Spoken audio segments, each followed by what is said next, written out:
Hello दोस्तों, नमस्कार। SMKC channel में मैं आप सभी लोगों का दिल से बहुत बहुत स्वागत करता हूं। अगर आपने पहली बार विजिट किया जरूर चैनल को सब्सक्राइब कर लेना। फ्री स्टॉक मार्केट क्लासेस इस चैनल को भी चाहो तो फॉलो कर सकते हो, सब्सक्राइब कर सकते हो। यहाँ पर भी बेल आइकन को हिट करके ऑल जरूर सिलेक्ट करके रख लेना। इस चैनल का लिंक आपको ऊपर आई बटन पे या फिर नीचे डिस्क्रिप्शन में मिल जाएगा। एंड आज के दिन की बात करें, बहुत सारे इंपॉर्टेंट वीडियोस यहाँ पे कवर हो चुके हैं। सो सभी के लिंक आपको नीचे डिस्क्रिप्शन में मिल जाएंगे। सो चले दोस्तों, फिलहाल तो अब इस वीडियो को स्टार्ट कर लेते हैं। ठीक है दोस्तों, अभी हम लोग आ चुके हैं बिल्कुल हमारे नॉर्मल स्क्रीन के ऊपर। एंड जितना हो सके मैक्सिमम खबरों को हम लोग कवर करने की कोशिश यहाँ पे करने वाले हैं। तो चलिए स्टार्ट कर लेते हैं सबसे पहले फॉर्मेलिटी के साथ अमेरिकन बाजार। तो चलिए, बहुत दिनों के बाद ऐसा कुछ देखने को मिल रहा है। 1% की तेज़ी, 350 पॉइंट की तेज़ी। ठीक है, ऑब्वियसली हम सभी लोगों को पता है, ये अभी मैं वीडियो बना रहा हूँ तभी की पोजीशन है।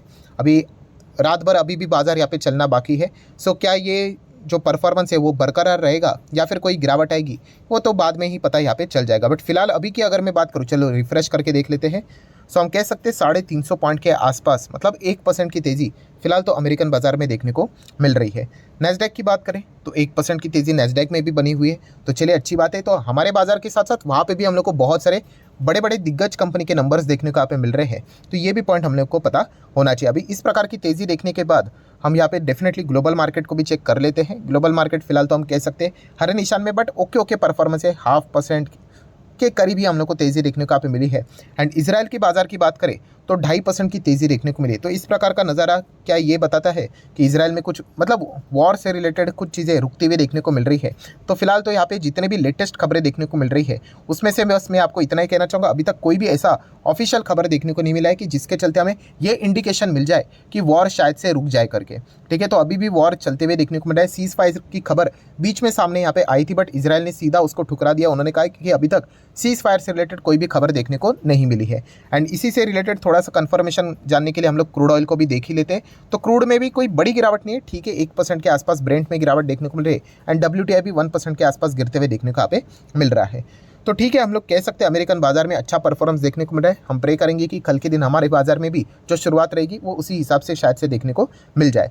देन हम लोग बात करेंगे दोस्तों, हमारे जो ADR रहते हैं अमेरिकन बाजार में, इन्फोसिस 2% से ज़्यादा तेज़ देखने को मिल रहा है। ठीक है, ICICI बैंक की बात करें तो 0.70%, विप्रो की बात करें तो 1.25% की तेज़ी है। एंड HDFC बैंक बहुत ज़्यादा इंपॉर्टेंट था। ठीक है, उसके पहले हम लोग थोड़ा डॉक्टर रेड्डीज को देख लेते हैं, कितना है, 0.5% है। सो HDFC बैंक की बात करें, HDB की अगर हम लोग बात करें, ठीक है, वहाँ पे HDB के नाम से जाना जाता है, आप चेक कर सकते हैं। ये देखिए तो कितना परफॉर्मेंस चल रहा है, तो लगभग 2% के आसपास की तेज़ी देखने को मिल रही है। मतलब हम कह सकते हैं कि HDFC बैंक के जो नंबर देखने को मिले थे, ठीक है, इस वक्त के जो नंबर थे, हमारे पास कोई पास्ट हिस्ट्री नहीं था कि एग्जैक्टली हम किसको कंपेयर करके देखें। तो बिल्कुल फ्रेश टाइप के नंबर थे। मर्ज एंटिटी ने पहली बार नंबर पेश किए थे। तो बाजार, इतना तो हम कह सकते हैं अमेरिकन बाजार का परफॉर्मेंस देखकर कि वहाँ पे तो हम लोग को थम्सअप देखने को यहाँ पे मिल रहा है। ठीक है, हाँ, ये बात भी मैंने आप लोगों को बताई थी कि वो कोई कंपेरेबल नंबर नहीं है कि आप पिछले क्वार्टर या फिर पिछले ईयर का जो परफॉर्मेंस है उसको कंपेयर करके देखें, वो तो बहुत ही ज़्यादा देखने को मिलेगा। सर एकदम धमाका हो गया क्या करके 10% इतना नहीं भागेगा दोस्तों।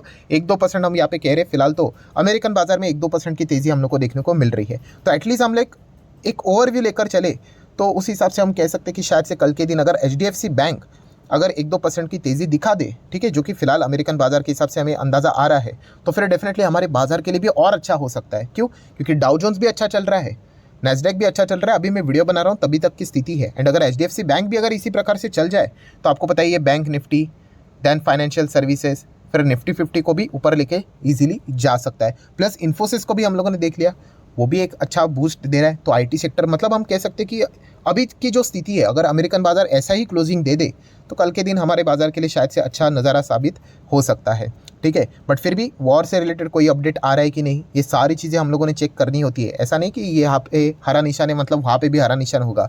तो बाजार तो आपको पता है बहुत बड़ा रहता है, तो ये चीज़ों को भी कवर करना होता है। तो चलिए अभी कुछ इंपॉर्टेंट अपडेट्स कवर कर लेते हैं। मैक्रोटेक डेवलपर्स की बात करें, लोधा बिल्डर्स की, तो एक डील साइन होते हुए देखने को मिले। 350 करोड़ के आसपास कंस्ट्रक्शन की डील है, जो कि मुंबई वर्ली का जो इलाका देखने को मिलता है, वहाँ की डील हम लोग को देखने को यहाँ पे मिल रही है।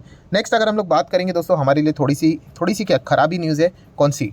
लगातार डॉलर मजबूत होते जा रहा है। अभी की अगर हम लोग आज ही के दिन की बात करें तो रुपये ने एक नया लो अचीव किया है, 83.28। Yes, against the US dollar. आज ही के दिन की बात है।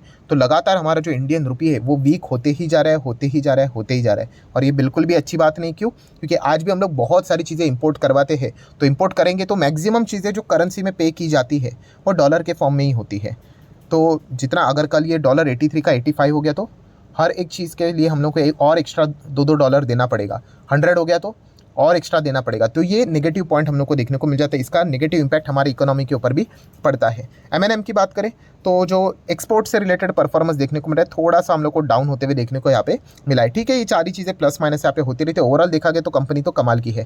देन बात करेंगे बीएलएस इंटरनेशनल। आज के दिन कमाल की तेज़ी देखने को मिली, 4-4.5%। तो इसके पीछे का रीज़न है कि कंपनी ने यहाँ पे वीज़ा कॉन्ट्रैक्ट यहाँ पे साइन किया है, ग्लोबल वीज़ा कॉन्ट्रैक्ट। किसके साथ?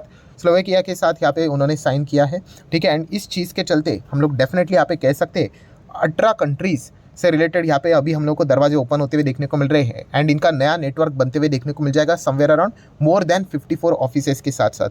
एंड स्लोवेकिया की अगर हम लोग यहाँ पे बात करें दोस्तों, 2021 का डेटा बताया है कि वहाँ पे लगभग 2.5 मिलियन टूरिस्ट ने विजिट किया था। तो ये बताया जा रहा है कि ये जो कॉन्ट्रैक्ट ये जो साइन किया है बीएलएस इंटरनेशनल ने, ये इनको बिजनेस में बहुत कुछ हद तक मदद यहाँ पे ज़रूर करेगा बिजनेस को और ग्रो करने के लिए। नेक्स्ट अगर हम लोग बात करेंगे बजाज इलेक्ट्रिकल। सो बजाज इलेक्ट्रिकल की बात करें तो लगभग 550 करोड़ के आसपास का प्रोजेक्ट इन्होंने यहाँ पे साइन किया है। किसके साथ? पावर ग्रिड के साथ। तो हम यहाँ पे कह सकते हैं इसी चीज़ के चलते बजाज इलेक्ट्रिक भी फोकस में यहाँ पे था। पावर ग्रिड की बात करें, ये भी शेयर मार्केट में अलग से लिस्टेड है। नेक्स्ट अगर हम लोग बात करेंगे इंडियन बैंक, तो इंडियन बैंक की अगर हम लोग बात करें तो आपको पता ही है दोस्तों, बैंक्स में हम लोग को एनपीएस भी देखने को मिल जाता है। समवेयर अराउंड हम लोग यहाँ पे कह सकते हैं इनका जो एनपीए था उसमें से 25 करोड़ जो पैसा डूबा था वो एज अ उन्होंने फ्रॉड करके घोषित कर दिया है। फ्रॉड मतलब पैसा, देखिए पैसा डूबना, मान लीजिए कि 100 करोड़ डूब गया।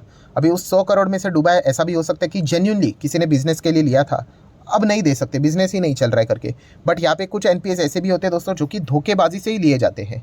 मतलब लिया ही लोन था गलत इंटेंशन के साथ, गलत डॉक्यूमेंट्स देते हैं या फिर सही डॉक्यूमेंट्स लेके जाते हैं, बट बाद में जिस पर्पस के लिए इस्तेमाल करना होता है उस पर्पस के लिए इस्तेमाल नहीं करते हैं। तो इसी से रिलेटेड एनपीएस भी हम लोग को देखने को मिल जाते हैं। तो इंडियन बैंक ने 25 करोड़ के आसपास ये जो एनपीए थे उसको एज अ फ्रॉड करके डिक्लेयर यहाँ पे कर दिया आज के दिन। तो उसके बाद इंडियन बैंक का शेयर आज आप देख सकते हैं 2.5% के आसपास हम लोग को भागते हुए देखने को यहाँ पे मिला था। नेक्स्ट अगर हम लोग बात करेंगे केपीआईटी टेक, अभी ये वापस हम लोग को रडार के ऊपर देखने को मिलेगा, बिकॉज आपको पता ही है टाटा टेक का आईपीओ हम लोग को आते हुए देखने को मिलेगा। जब भी इसकी खबर सामने आती है टाटा टेक्नोलॉजी का आईपीओ, वो केपीआईटी टेक के साथ अच्छा खासा कॉम्पिटिटर हम लोग को देखने को मिल जाता है। देखिए शेयर बाजार में वो कंपनी आ जाती है तो इसका अर्थ ये नहीं कि कुछ अलग बिजनेस स्टार्ट हो गया करके, बैक एंड में तो इनके बिजनेस का कॉम्पिटिशन वैसे भी हम लोग को चलते हुए देखने को यहाँ पे मिल जाता है। हाँ, बट अगर ऑप्शन की बात करें तो एक लिस्टेड एंटिटी हम लोग को बाजार में देखने को यहाँ पे मिल जाती है। फिर वैल्यूएशन कंपैरिजन होगा, पी का कंपैरिजन होगा, ठीक है, कॉन्ट्रैक्ट्स का कंपैरिजन होगा, तो और भी ज़्यादा टफ कंपटीशन होते हुए देखने को मिल जाता है। तो इसी चीज़ के चलते आप केपीआईटी टेक को भी क्या कर सकते हो, फोकस में रख सकते हो।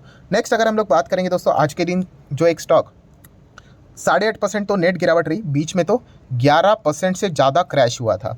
ठीक है, तो कौन सी कंपनी है जो कुछ दिनों पहले 20% के आसपास भागा था, जिसका नाम है स्पाइस जेट। अभी स्पाइस जेट क्यों गिरा होगा? तो रिपोर्ट के जरिए एक खबर आई थी, आप सभी लोगों को पता ही है, कौन सी वाली, कि जो इंडिगो के को फाउंडर है मिस्टर राकेश जी की अगर मैं बात करूँ, वो स्पाइस जेट में क्या कर सकते, स्टेक खरीद सकते करके 20% के आसपास ऐसा कुछ अनुमान लगाया गया था, बट रिपोर्ट के जरिए थी। तो आपको पता ही है रिपोर्ट कुछ सच भी होते, कुछ झूठ भी होते। तो आज ही के दिन की बात करें तो यहाँ पे मिस्टर राकेश जी ने क्या कर दिया, इस रिपोर्ट को डिनाई यहाँ पे कर दिया कि कुछ वो ऐसा स्टेक खरीदने वाले करके। तो जैसे ये खबर सामने आ गई तो आप स्पाइस जेट यहाँ पे देख सकते हो गिर गया करके। तो इसीलिए जो बोला जाता है ना कि buy on rumours and sell on news करके, वो इसीलिए बोला जाता है। ठीक है, वैसे थोड़ा बहुत अंदाजा यहाँ पे आ जाता है, ऐसा नहीं होता है कि एग्जैक्टली रूमर है करके ये चीज़ें सच ही होती है, बट वैल्यूएशन मैच नहीं करते हैं, तो इसीलिए वो डील बाद में कैंसिल हो जाती है एंड बाद में बोला जाता है भाई ऐसा कुछ था ही नहीं करके, एंड फिर स्टॉक यहाँ पे गिर जाता है। इंडिगो की अगर हम लोग बात करें तो चलिए थोड़ा सा चेक कर लेते हैं क्या परफॉर्मेंस रहा। तो इंडिगो तो आज के दिन ठीक ठाक ही परफॉर्मेंस यहाँ पे दिखाया है। वैसे तो देखा गया तो ऐसे घाटे वाली कंपनी में अगर कोई जाता है निवेश करने के लिए तो अच्छा खासा स्टॉक भी पिट जाता है, बट फिर भी देखा गया तो इस चीज़ का फायदा इंडिगो को ही होगा, क्योंकि अगर 20% अगर वो स्टेक खरीदेंगे, अगर भविष्य में अगर कुछ मान लीजिए अगर वैल्यूएशन मैच हो जाता है, अगर वो कुछ ऐसा कर लेते एंड क्या पता कल अगर वो स्पाइस जेट को ही टेक ओवर कर ले तो सिर्फ एक ही कंपनी रहेगी फिर शेयर मार्केट के हिसाब से, इंटरग्लोब एविएशन। ठीक है, ये इफ बट वाली बातें हैं, तो इस चीज़ के ऊपर भी मार्केट का थोड़ा बहुत फोकस ज़रूर था। एफआईएस एक्टिविटीज़ की बात करें, डीआईएस ने 1100 करोड़ का माल उठाया है। वही एफआईएस की बात करें, जो लगातार बिकवाली चल रही 600 करोड़ के आसपास, आज के दिन भी वो बिकवाली हम लोग को जारी रहते हुए देखने को यहाँ पे मिली है। तो लगातार जो बिकवाली चल रही है, सिलसिला जो एफआईएस का है, वो आज भी यहाँ पे बरकरार है। तो चलिए जाते आते एक बार क्या कर लेते हैं, अमेरिकन बाजार के दर्शन कर लेते हैं, कैसा चल रहा है करके रिफ्रेश कर लेता हूँ। सो चलिए, अभी भी जाते वक्त भी आप देख सकते हो 1% की फिलहाल भी तेज़ी यहाँ पे बनी हुई है। तो बस इतना भी अगर उन्होंने मेंटेन कर लिया तो हमारे बाजार के लिए बहुत ही अच्छा खासा कल का दिन साबित यहाँ पे हो सकता है। सो आशा करता हूँ दोस्तों, जितने भी इंपॉर्टेंट पॉइंट्स थे सारे यहाँ पे मैंने कवर कर लिए हैं। तो वीडियो अगर आप लोगों को इन्फॉर्मेटिव लगा होगा तो आप चाहो तो इसको लाइक एंड शेयर भी यहाँ पे कर सकते हो। So that's it, thank you very much दोस्तों, we will be meeting our next video, तब तक के लिए बाय बाय।